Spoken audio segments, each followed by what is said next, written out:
एक minute role role बघा, दुसरा महत्वाचा मुद्दा आपल्याला लक्षात घेतला पाहिजे की 10 डिसेंबरला जैन हिल्स वरचा कृषी महोत्सव सुरू झाला आणि तो 14 जानेवारी 2024 पर्यंत आहे. आपल्या सगळ्यांच्या श्रद्धेचं स्थान म्हणजे पांडुरंगाची विठुरायाची पंढरी आणि आपण वारीला जातो. आपल्या देशातल्या आणि महाराष्ट्रातल्या शेतकऱ्यांच्या श्रद्धेचं स्थान म्हणजे जैन हिल्स वरील ही पंढरी आहे शेतीची आणि शेतीच्या तंत्रज्ञानाची, असं मी मानतो.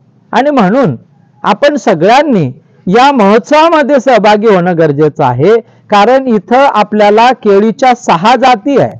या ठिकाणी आंबा आहे, चिकू आहे, पेरू आहे, सीताफळ आहे, ऍपल आहे, आवोकाडो आहे, प्रोटेक्टेड कल्टिवेशनची शेती आहे, ठिबक वरचा कांदा आहे, गहू आहे, सोयाबीन आहे, ऊस आहे, त्याप्रमाणे पपई आहे, अद्रक आहे, हळद आहे, मिरची आहे, टोमॅटो आहे, हवेतले बटाटे आहे ज्याला एअर आलू आपण असं म्हणतो, ऑटोमेशन आहे, ठिबकचे वेगवेगळे प्रकार आहे आणि शेतीला लागणारी प्रत्येक गोष्ट ज्याला आपण शेतीचा बस्ता असं म्हणतो का नाही, असा बस्ता बांधायला आपण या महोत्सवामध्ये यावं असं आपल्या सगळ्यांना मी आवाहन करू इच्छितो. कारण इथून येऊन जे ज्ञान आपण घेऊन जाणार आहे, seeing is believing, learning by doing, डोळ्याने बघा आणि विश्वास ठेवा, करा हाताने आणि प्रॅक्टिस करून शिका, या तत्वावर या महोत्सवाचं आयोजन आहे. या 2000 एकर क्षेत्रामध्ये हे सगळं उभारलेलं आहे.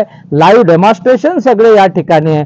कोरडवाहू पासून तर बागायतदारापर्यंत, केळीपासून तर द्राक्ष बागायतदारापर्यंत, स्ट्रॉबेरी पासून तर ऍपल उत्पादकापर्यंत प्रत्येक प्रकारचं quality planting material Jain hi tech plant फॅक्टरीच्या माध्यमातून मोठी 300 एकराच्या पॉली हाऊसेस मध्ये आपण हे काम करतो.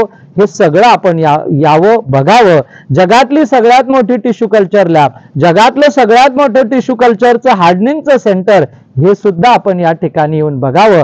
असा हा आपल्या शेतकऱ्याच्यासाठी खऱ्या अर्थाने हा मेळा आहे, पांडुरंगाचा मेळा आहे असं आपण सगळ्यांनी मानावं. आपल्या स्वागतासाठी आम्ही या ठिकाणी तत्पर आहोत. खूप खूप धन्यवाद.